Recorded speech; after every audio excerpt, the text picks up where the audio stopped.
राज्यात विधानसभा निवडणुकीचे पडघम वाजत आहेत। प्रत्येक पक्ष मतदारसंघासाठी सूक्ष्म नियोजन करत आहेत। त्यात भाजपने आघाडी घेतली असली तरी शरद पवार यांनी पण अनेक मतदारसंघात राजकारणाची साखर पेरणी केल्याने महायुतीची डोकेदुखी आता वाढली आहे। विदर्भावर भाजपचा नाही तर महाविकास आघाडी सुद्धा मोठा डाव खेळत आहे। एका मतदारसंघाची बांधणी सुरू आहे। भाजपने राज्यात सूक्ष्म नियोजनावर भर दिला आहे। लोकसभा निवडणुकीनंतर भाजपा लागलीच कामाला लागलेली आहे। पण शरद पवार यांनी अनेक मतदारसंघात नवीन चेहऱ्यांना आता पुढे केल्याची महायुतीची डोकेदुखी वाढली आहे।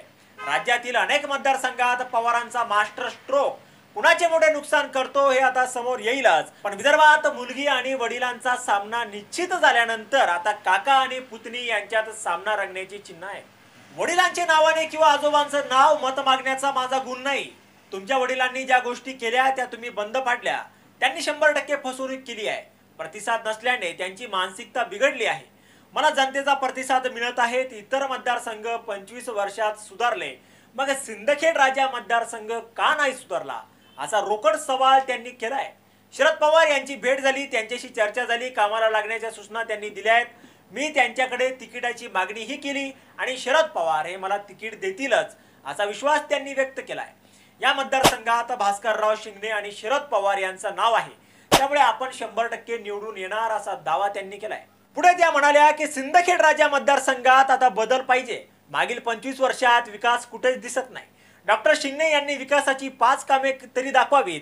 त्यांनी 1 रुपयाचाही विकास केलेला नाहीये। भूमिपूजन करणे, नारळ फोडणे एवढेच काम त्यांनी केलंय। निवडणूक आली की डॉक्टर शिंगणे रडतात आणि भास्करराव शिंगणे यांच्या नावाने मत मागतात, अशी खरमरीत टीका गायत्री शिंगणे यांनी काकांवर केली आहे। आता विदर्भातील अनेक मतदारसंघात मोठा ट्विस्ट पाहायला मिळण्याची शक्यता आहे। भाजपच्या या बालेकिल्ल्यात महाविकास आघाडीने मोठा सुरुंग लावण्याची तयारी सुरू केलेली आहे। गडचिरोली जिल्ह्यातील अहेरी विधानसभा मतदारसंघात धर्मराव बाबा आत्राम यांच्या विरुद्ध त्यांची मुलगी भाग्यश्री आत्राम या निवडणुकीच्या मैदानात उतरणार असल्याचं आता स्पष्ट झालंय।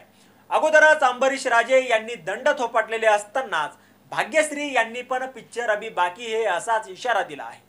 तर दुसरीकडे जिजाऊ मासाहेबांचं आजोळ असलेलं सिंदखेड राजा येथे पण मोठ्या घडामोडी आता घडणार आहेत।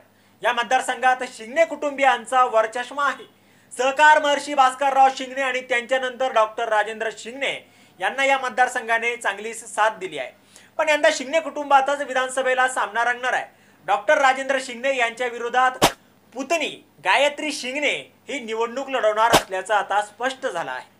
आता यावर तुम्हाला काय वाटतं, तुमचं मत कमेंट बॉक्समध्ये लिहायला अजिबात विसरू नका। व्हिडिओ आवडला असेल तर जास्तीत जास्त शेअर करा आणि आतापर्यंत मराठी जनता आपण आपल्या या चॅनलला सबस्क्राइब जर केलेलं नसेल तर चॅनलला सबस्क्राइब करा।